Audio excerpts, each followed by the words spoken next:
morning, friends. I'm glad you're here. I've got some coffee. First sip. So we're going to do a get ready with me today, and it's going to feature some newer things that I've received in PR. But you know what the interesting thing is? Some of these things are like remakes or re-promotions, you know? Like Smashbox sent me the original Photo Finish Smooth and Blur Primer. Too Faced has Born This Way foundation, but they say they have reformulated this. So we've just got a couple of interesting situations like that, and I haven't used this primer in a long time. This type of primer was actually one of the first high-end type makeup things I ever got. I remember one year, I believe I was in college, and Pup had gotten me some things from Sephora, like back when I didn't even know what a Sephora was.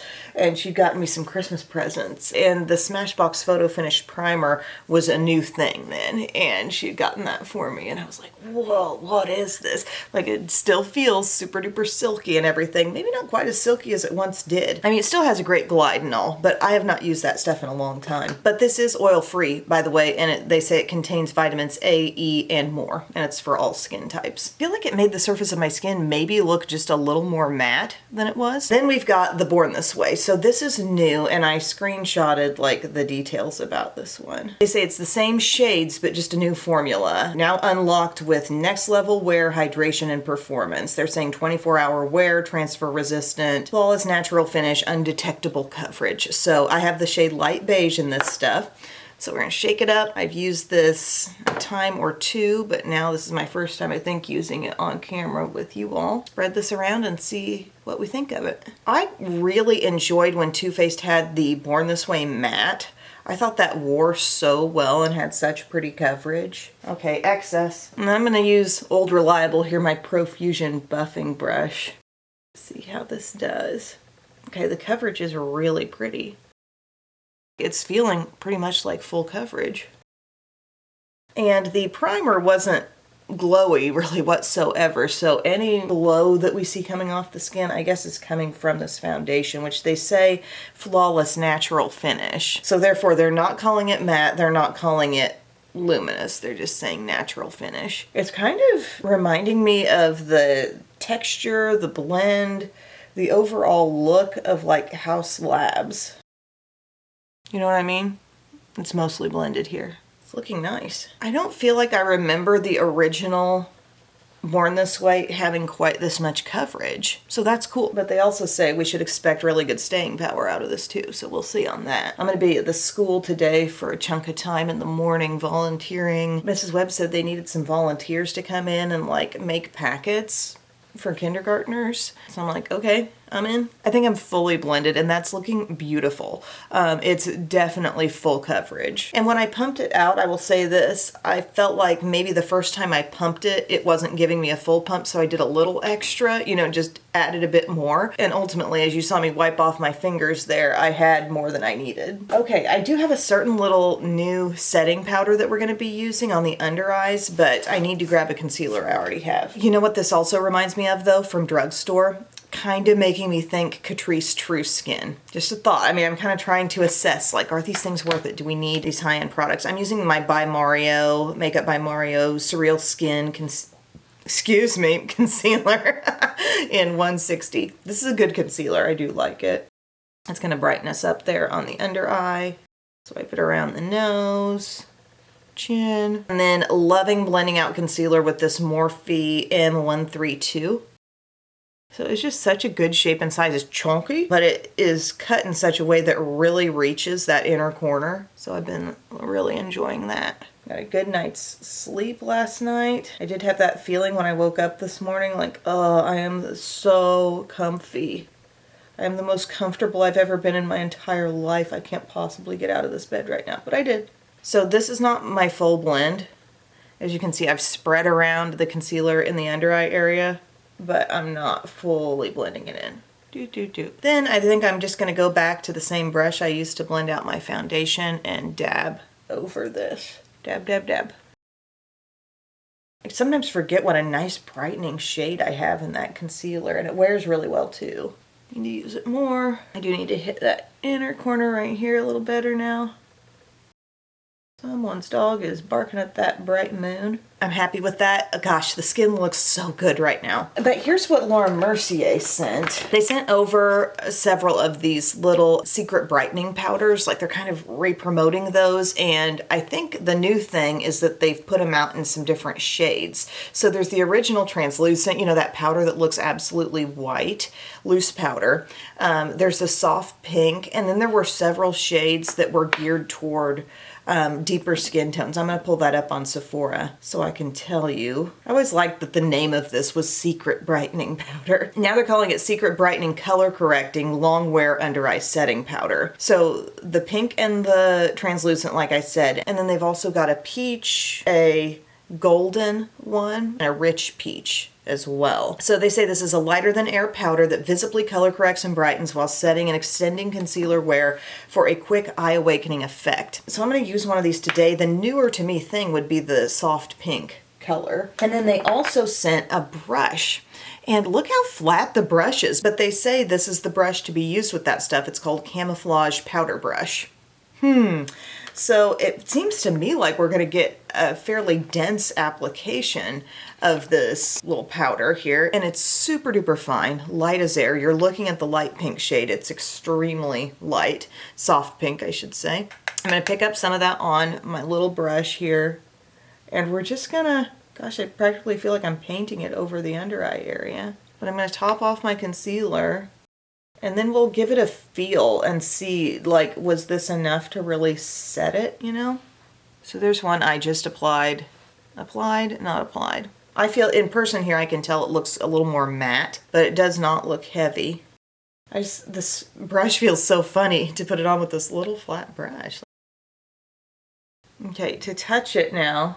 Yeah, I feel like partially set compared to how I probably usually feel after using a puff. I really want to use a puff. I'll even take a newer one that I have here. This one's from Catrice. Okay, get that puff in. Just press some of this powder in with the puff. And then I might dust away excess because I think some is going to dust away. But I just feel like it's getting in contact a little better. I do look really, maybe a little extra brightened. And then, you know what? I know it's under eye, but I'm going to do my same song and dance here and put it on my T-zone too. I'm going to dust away excess in a second. This is just my Morphe under eye bullet brush that I always take in after an under eye setting kind of step. Okay, that feels set to me. Feels smooth, not tacky.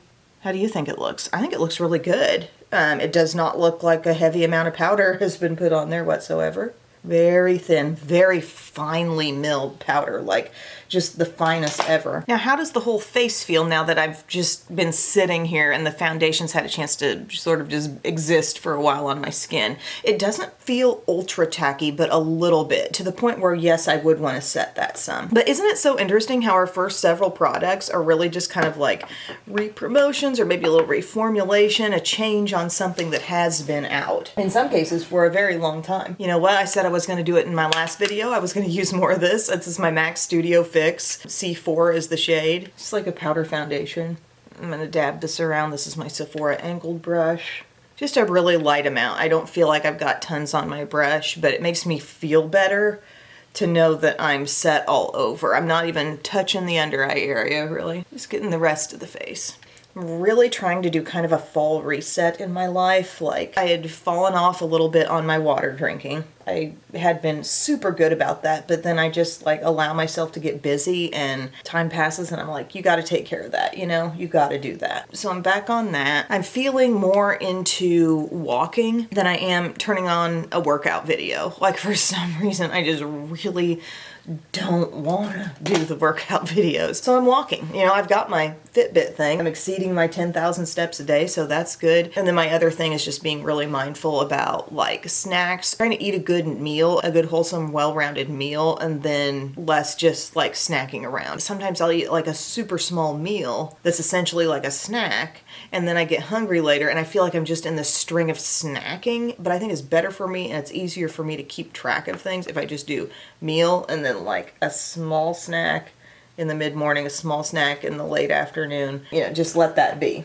Those are my goals anyway. And I'm trying to do more short videos because I'm realizing just how absent so many people have been from YouTube, because if you put up a video on TikTok, you'll get comments like, oh, I haven't seen you in 10 years. They look at you like you're back from the dead. It just, every comment reveals to me how people haven't been watching anything. Maybe other people, but they're not watching what I'm doing on YouTube. So I just feel like I need to have a presence there, and maybe it'll draw some of them back over here, you know? This is where I like to be most, but I can see that there's a place for the shorter form content. I need a bronzer because I don't have anything new here. How about this Too Faced Natural Chocolate? It's the Caramel Cocoa shade, and it's got a little satin finish in there. Kind of testing out different brushes for bronzer. This is the Maange powder brush. It came from that big TikTok shop set that I had gotten. I feel like when I get big brush sets like that one or Morphe, I'll try them all out. I'll realize what I like best. It's practically like a tryout, you know? Not everyone makes the final squad. And now I'm auditioning for the role of bronzer brush. I kind of do like this shape and size. I feel like this bronzer's pretty soft, but oh, it's smelling like chocolate. It's okay, I don't need like a ton of bronzer.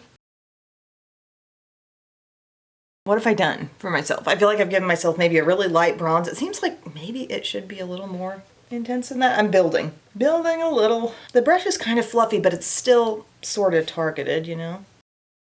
It's funny, we were having a little party every single fall in September. There's a 5K run that goes past our house, and leading up to that run there's like kids runs, call it the fun run. I call the entire night the fun run, and those runs go literally down our very small street that goes past our house, and like neighbors kind of congregate at our house, and we make snacks. Some people bring snacks. One of our neighbors that's like at the very end of the street always is like, I see you up in the early morning. She could see this, you know, daylight basically coming out of my window here in the darkness, because I think she's an early riser too, and she goes out and walks. Anyway, I enjoy our neighbors so much. I learned that my neighbor John across the street has a granddaughter who's in high school, and she's a cheerleader, and she's just gotten on like some level 6 team in St. Louis. I'm like, John, that's amazing. He had all this info about like worlds and different competitions and stuff, and I'm like, John, I didn't realize we could bond on this level. For blush, this is actually a lip and cheek situation. I've been talking about these Too Faced Cloud Crush whipped lip and cheek color. At least I've mentioned a couple times that I've been trying them. I got them all. It's very exciting. I like a dual purpose product. I'm into the kinds of shades they have here. I've used Bed of Roses, kind of mauvey. That's a good shade. This Super Candy Clouds, very cool bright pink.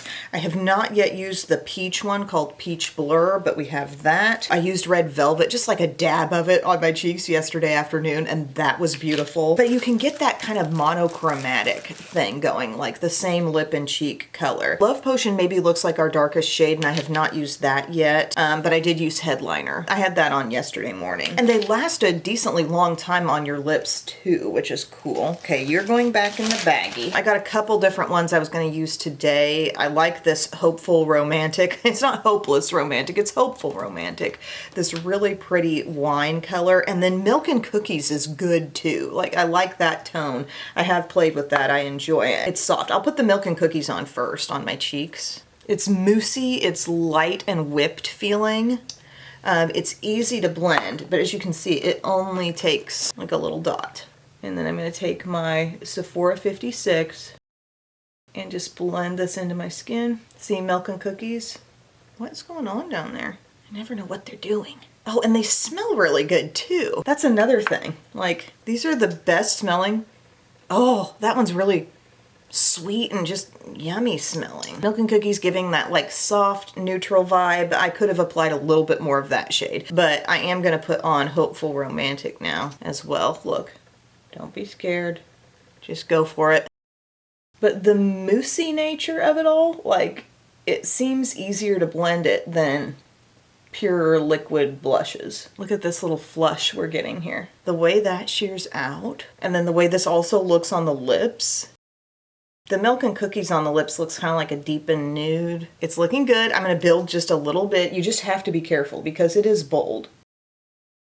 See what we're working with here? Berry. But when berry shears out, look at that pink. Cool pink. And it can sit there and not lock in because it's, again, it's a whipped texture, but it is gonna last. Too Faced has a good thing going with these. Okay, now I might have gone too far. I was trying to be good, and then I got excited. Dark blush shades are just kind of a risk. Like, that's the way I take risks in my life. I don't ride roller coasters. I don't like do rock climbing. I did do risky things in cheer, but this is my grown-up risk. Working with bold blushes. But it's okay, because you know what's gonna happen. It's all gonna make sense by the end. But then, look. Put some of this on, like it feels, again, whipped and moussey, but they say lip and cheek. And it does last a good long while on the lips. Look at that, a blurred, matte, coordinated. Oh, I love that. I just love things like that. For brows, we do have a new brow thing. It's from ABH and it's called the Micro Stroke Brow Pen. It's in medium brown. I've not used it yet. It's a very, very fine little brow pen. Like, it's teensy. Okay, so it's gonna do very literal hair-like strokes. We're not talking close to the thinness of hair, but like fine hair. So I'm just brushing my brows up. There is a spoolie with this, and then this is my first time using it. Wow. In areas where there's not a hair, it really is looking like I've just put a hair there. It's sneaky. But then at the same time, I'm like, okay, are you getting through some of these hairs here at the end just to fill in my brow? I feel like I did hardly anything, but the brow looks done, you know? And then again, that's right brow. Left brow, it's a whole other animal. Left brow does what she wants. This is my brow with the scar in it. I can feel it. I can feel it on my skin. In here is where I always need to fill in. Like, it's just a little more sparse than the right brow right in there. And I need to make sure it's touching skin. I think it is. And then I kind of go above, and then we got to come in here and really put those hair-like strokes to the test. I would say this is the least intimidating brow pen I've ever used, because it is so fine that you don't feel like, oh, whoa, it's putting down big marker type streaks. It's putting in fine hair streaks. Like a coarse hair would look thicker than this stroke. I still don't feel like I'm evenly filled right here. I'm having kind of a mixed opinion. Like, I'm loving it for creating the look of hair-like fluff on the inside, but how long is it really going to take to fill in the rest? So in what way is the spoolie gonna help me? I feel like I've done as much as I can do over here. It's just brushing your brows up, you know. This just isn't a texture where it's like, oh, some excess cream got in there. This brow's just seeming a little thinner, not as soft as I'd normally want it to be. And I normally actually get literally above the brow just a little bit, and I'm not sure this is gonna pull it off. I'm sorry, this has been a little tedious with this one. It might take me some time to really master this. Right now I'm not huge on it, but I do need to put in some brow gel. I'm gonna use my Morphe Micro Manager. This gel is so good. Like, maybe just being able to fluff them up a little bit. Pretty happy with the right. It's like the right went so quick, and then the left I'm like taking forever trying to get it. Hi, Bisky. Guys, let me know in the comments section if you've seen any like holiday stuff coming out. I guess I have noticed maybe a few small little sets possibly on Sephora's website, but it hasn't been much. I'd noticed that there will be hourglass palettes, but let me know whatever you've seen and what you're interested in. Meanwhile, I'm gonna take just a little Kosas Cloud set. This is in the shade Breezy, and I'm just gonna sort of glaze over my bright cheeks. Nothing new here, but this is Rare Beauty. The shade is Enlighten. It's very pearly, but also potentially very bright. Real Technique setting brush. Dust off the excess and blend. I'm really excited for the upcoming season of Dancing with the Stars. I didn't even really know who Mark Ballas's partner was, but I ran into a couple of hilarious videos of him and her. They look fun. I'm intrigued by Alex Earl, of course. Shiny. And then here's a new thing for eyeshadow, actually. Hourglass sent several of their new quads, and a couple of them I feel like can be duped. Like, okay, there's this one called Realist, and this is the one where, I don't know, maybe I don't have an exact dupe on hand, but it looks common as heck. It's like your darkest shade is this sort of medium taupe, and then you've got like matte up here, a little shimmer down there. Just a real everyday looking quad. I think they want these to just be very everyday. There's this one called Idealist, which actually is similar to, the next two are similar to e.l.f.'s newest ones. Remember e.l.f. put out a few new bite-sized quads? This one is really similar to Take Your Pink. That's the e.l.f. one. This one, again, is called Idealist from Hourglass. Just look, you know, they're not dead on. I've swatched them side by side. There are subtle differences, but the overall vibe is actually extremely similar. I know, watch Hourglass not send me anything ever again, but I'm just saying, anybody laying eyes on these who's been thinking about e.l.f. recently would have to make the connection too. And this one is all matte and it's called Minimalist. And then that totally makes me think of Cold Brew, e.l.f.'s all matte quad. It's the tones and everything, like the coolness of it. Remember, e.l.f. has I Love You a Latte, but it's a little warmer than this. But this cooler friend, so similar here. But this does create a pretty look. Of the three, I probably enjoy this one the most. I know it's very basic, but it has the most range to create like some depth and contrast and all. So I'm gonna use that. I'm gonna use the Minimalist. But just know that e.l.f. is out there, and if you want this kind of a look, think about the Cold Brew quad. I'm going to pick up some of that. We do have a nice little mirror here, which we like, and the quality is good. You know, it's good pigment. But I feel like Hourglass is looking around and saying, like, okay, what kinds of looks do people seem to be wearing a lot of these days? And I think they're just really leaning into the subtle. There's that natural little shadow coming out of this shade. Kind of want to check Sephora and see like what were the other things. Props to Hourglass for turning out any kind of shadow. They're called Curator eyeshadow palettes. So I showed you guys Realist. That was the one that had the shimmery taupe, was the deepest option. There's a one called Futurist that looks kind of golden but still really soft. Modernist, cool with a taupe in it. We're using Minimalist here today. Expressionist is like neutrals but everything has shimmer. And then Idealist was the one that I compared to the pinky peachy e.l.f. one. Okay, there's a cat that desperately needs out of the room I just let her into. I feel like going straight into this light shade up here, that cream, and that can be up under the brow. And then I'm going to come down to this brown and just like add this into my outer crease. Nice pigment. But definitely think, if you're considering like these Hourglass quads and you do want to get Hourglass level quality, you still might look around at some of your other things you have, because the colors are so common and they might be within other palettes. Like these tones are probably in my Patrick Ta larger matte palette, or probably within a Makeup by Mario all matte palette. I've softened it up. I just took a bare brush and really softened the heck out of the last applied shade. And then I think I'll take the M303, my little flat brush friend, and for this I'm going to go into my dark brown. Right here, dark matte brown. Everything's matte in this one. And pat that on my outer corner. Can let it reach up to the crease. Ooh, they do blend well. They look smooth together, but it's $68 for a quad. Think of the amount of times you've bought a full high-end palette for less than $68. I mean, they're really leaning into that like luxury level price tag. I'm just gonna be honest with you. If I did not receive this thing in PR, I would not have bought it. Some of these other things, like, yeah, I very likely would have picked up one of these Lip and Cheeks from Too Faced in the Cloud Crush line. I likely might have tried one of the new Secret Brightening powders in one of the different colors, but these, I could tell you at a glance that I've got what they're offering. This is just a bare brush, Profusion small pointed brush, just getting into that crease and moving the color around a bit. Look at that softness. I gotta give it to them. They're a good formula, but I absolutely can do this with e.l.f. too. We're coming back to this shade right up here. This was the first shade we took to our crease. It gave us that soft little gentle shadow, but I'm going to use that to be my lid now with the Morphe M302, which is a little smaller than the M303. You see how it just looks smoother?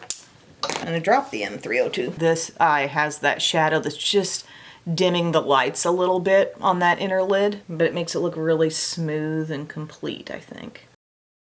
Yes, nice. I'm going to finish off this eye look and then I'll return with a lip thing to chat about. Alrighty, my friends, I finished off my eyes. I used Brown Abyss from the L'Oreal Lace Shadow Stick range just lightly across my upper lash line, and on the lower lash line I went with NYX Nude Haze. It's a really good like matte, barely there type of defining thing. It's the stick, it's called Epic Smoke Liner, and it comes with a little brush on the other end. I don't really use that. It's not even necessary. It's a teardrop shaped pencil here, so more definition than a jumbo stick. And when I put that on, nothing else is required. I don't even need to touch it, and it sets and it defines in a really, really natural way. But the Brown Abyss was just the little bit of darkness I needed up against the upper lash line. And then for mascara, I used my Too Faced Ribbon Wrapped, which is a new-ish product for Too Faced, and I really, really like it. I've talked about it multiple times on the channel. But now we're moving into a new lip product. It's actually not brand new on the market, but they've repackaged, and I guess there's some new shades of it. It's Persona's Day Mask product. Remember when it first came out, it was in like a yellow tube. I actually keep the clear one downstairs. I use it a lot. It's very hydrating. They call this a peptide lip balm. But the new shades that I've got here are swatched on my hand. The one that looks basically clear is called Bubble. It's maybe got just the absolute softest tint of pink in there, but it's really swatching very clear. And then the reddish one in the middle, this one is Kiss. Think red like their Dream Stick Cream Blush Lip and Cheek in the shade Kiss. And then that berry on the end is Pomegranate. Extremely nourishing. I feel like products like this are coming out left and right. Even from the drugstore, you can get something that feels kind of similar with e.l.f.'s Glow Reviver Melting Lip Balm. Hard Candy also has their lip butter with the 4x butters and peptides. They say meet the upgraded formula of our best-selling Day Mask Peptide Lip Balm, now with a richer, more cushioned texture and a longer-lasting glossy finish. It is fragrance-free. They say it's good for sensitive lips. So you saw the pigment level. Like when you put on Kiss or Pomegranate, I'll try to work these into future videos, but they're going to show, you know, they're going to show some sheer but a very apparent color on your lips. But Bubble's going to be something that squeezes out, and maybe you're thinking, oh, that's pink, but it's basically clear. But I'm going to use it to top off my little lip look that I got on right now. And that Too Faced stuff wears really, really well, especially the bolder colors. But yeah, that's a really nice texture. If you're wanting that type of thing, but again, you want to save, think about e.l.f. and Hard Candy. But Persona is doing a really good job with these. If you're a fan of Persona, I fully support Persona. They've come out with so many great products. In addition to the 3 shades I mentioned, they have something called June, which looks like a really soft, I think they call it soft apricot. And then they've got their clear too. So there's my finished look today, friends. I guess I was seeking to answer the question, like, what is worth it here? I feel like I can't totally answer it yet on the Too Faced Born This Way, although at first reaction on the application, I really liked the way that looked. I enjoyed the coverage very much. I definitely feel like there are people out there who would absolutely love the extremely lightweight texture of the Secret Brightening Powder. I'm not so sure that the brush is my favorite delivery method. I like just using one of those little powder puffs, actually. I could experiment with the brush more. I could give it some more chances, but my immediate thought is that I like putting it on with the powder puff, and it still feels like really light. I can tell my under eye is set, but it's on a lighter level compared to any other setting powders I would put on there. That's like a preliminary thumbs up for me on that product. Not completely sold on the brow marker from ABH. I think you know if that's what you're looking for. If you're looking for the absolute most hair-like fine stroke that you can get, and you like a brow pen type of option, or you're recreating a brow from scratch in some areas and you want it to look so real, I'm sure this is great. It's just with the thickness that I do have in my brows, it doesn't necessarily make the process easier for me. So that's not a total love in this video. These Hourglass palettes, like I said, nice, but extremely expensive and also dupable. My favorite thing that I'm getting into are these Cloud Crush products. This Hopeful Romantic shade, I really do like that. I like the Milk and Cookies. There's still a couple I haven't used yet, but I loved using Headliner yesterday, I think Dusty Rose. But those I love. Those and probably the Secret Brightening Powder are the 2 top things that I used. These Persona Day Mask things feel amazing. Don't get me wrong. I'm not trying to knock them at all. I'm just saying if you need a lower cost option, it's out there. That's my take. Also, the Cashmere Lips thing from Profusion has a really similar feel to this stuff too, with some nicely pigmented color as well. So thank you all so much for your time. I hope you enjoyed this video. And again, let me know if you've been running into any kind of holiday-ish things that start to trickle out this time of year. Let me know if there's anything you want to see a review on, because I'm trying to decide what things I want to try and feature. So thanks guys, I love you, and I'll see you soon. Bye.